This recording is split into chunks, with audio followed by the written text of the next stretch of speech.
Today we're going over everything you need to know before Man United v Bournemouth, including squad availability, the latest transfer news, and messages from Mbeumo. Starting off with squad availability. Zirkzee is recovering, he has a small issue. Mbeumo is just starting slow given he joined pre-season later than others.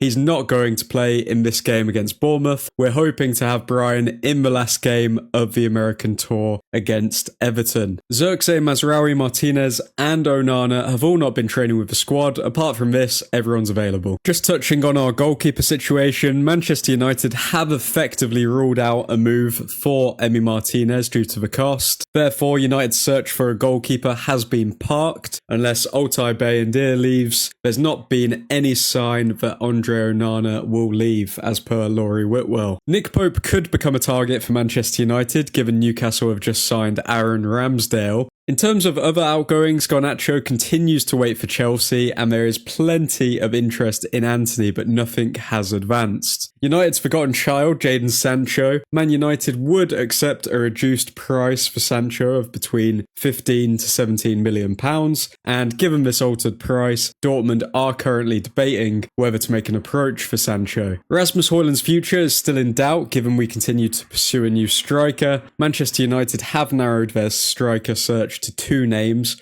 Ollie Watkins and Benjamin Sesko, but Christopher Vival is pushing for the opportunity to sign Benjamin Sesko and driving the interest internally. Now, just as I've been editing this video, we've had a number of new reports come out regarding Sesko via Fabrizio Romano and friends. It's said that Manchester United have had a direct contact with RB Leipzig in the last 48 hours to start concrete conversations about the Sesko deal details, with suggestions on a meeting taking place face-to-face in the past few days. Ruben Amorim is said to prefer signing Ollie Watkins over Benjamin Sesko. Manchester United have not yet ruled out making a formal offer for Watkins, but it would be below Villa's £60 million valuation. However, the big whopper, as reported by David Ornstein, is that Manchester United are prioritising a move for RB Leipzig's Benjamin Sesko if they sign a striker this summer. The Old Trafford club have made informal contact with their Bundesliga counterparts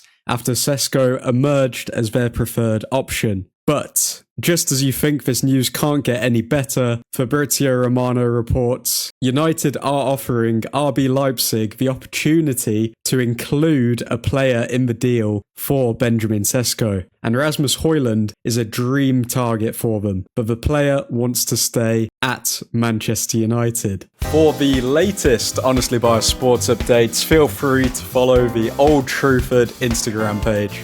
Now, back to the video. Brian Mbeumo sat down with Rio Ferdinand for a chat on his United future and the impact he expects to have on the side. Here's a few key quotes from the main man himself. When asked his three main attributes, he quite coolly delivered, I would say, my pace, first touch, and finishing. Which God knows we need in this team, given we couldn't score in front of an open net last season. Thanks to Lowe. Mbeumo was also asked about the defensive side of his game, a side which he really excels in. This is what he had to say. I think it's really important, both sides of the game, you attack and you defend as a team. I think if just one of us doesn't defend, I think it can make space for the opponent. I think it's really important to defend well as a team. Which again is exactly what you want to hear from a forward. Interestingly, we didn't actually concede that many more goals than the top 6 teams last season. However, Amorim bringing in players like Mbeumo, who aren't afraid to get stuck into challenges and track back, I think is an early indicator of how we're going to perform next season. I expect us to be much more defensively resilient. When asked who he's looking forward to playing with in attack, Mbeumo was quick to answer, of course Bruno, everyone sees it. He can shoot, he can cross, he can make crazy balls. For a striker, you enjoy that. The reason I love this quote so much is that had we actually sold Fernandes to the Saudis, our pool to sign players genuinely would have been even weaker than it is currently. Another factor that the blind Bruno haters don't consider is that other players want to play with Bruno Fernandes. He's a generational talent, people. Moving swiftly on to something that I didn't even want to mention but couldn't help myself. Luke Shaw believes Manchester United can win the Premier League. He was quoted saying, "The goal must be to win the Premier League." I'm not the only one who thinks so. I'm sure it's the same for the whole group. The manager probably won't say it in front of the press, but we must all share the ambitions. Sell him now. Please just sell him. I don't want this type of delusion infecting my football club. Actually, I take that back. This isn't delusion. He's just outright lying to appease the fans with a pathetic attempt to keep his place at the club. And the sad thing is, a large portion of fans will eat this PRBS sandwich right up and say stuff like, "That's the mentality all the players should have."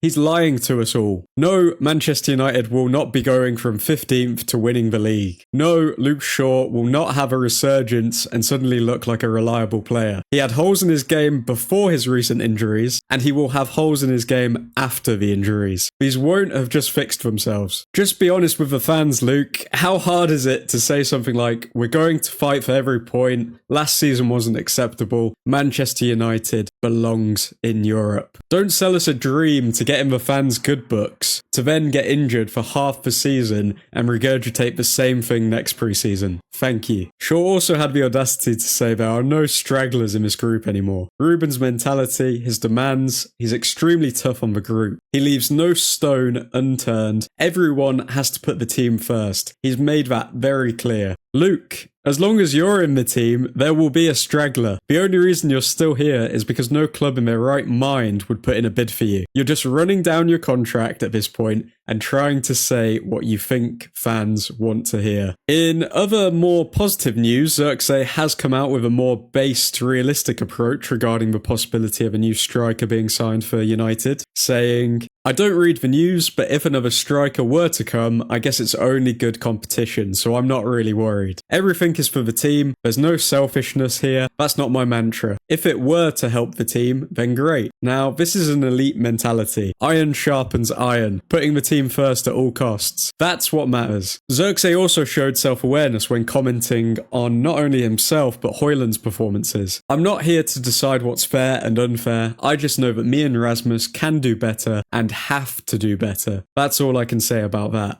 And that's all that needs to be said. It's not as though they've both not been given an opportunity to show the best of themselves. Højlund has been here for 2 full seasons. Zirkzee's been here for a full season. They've both been given opportunities. Just on Zirkzee as well, that boy is in shape. He's not just talking. But now it's time for the icing on the cake. We have to see it on the pitch. Now let's get back to Manchester United v Bournemouth.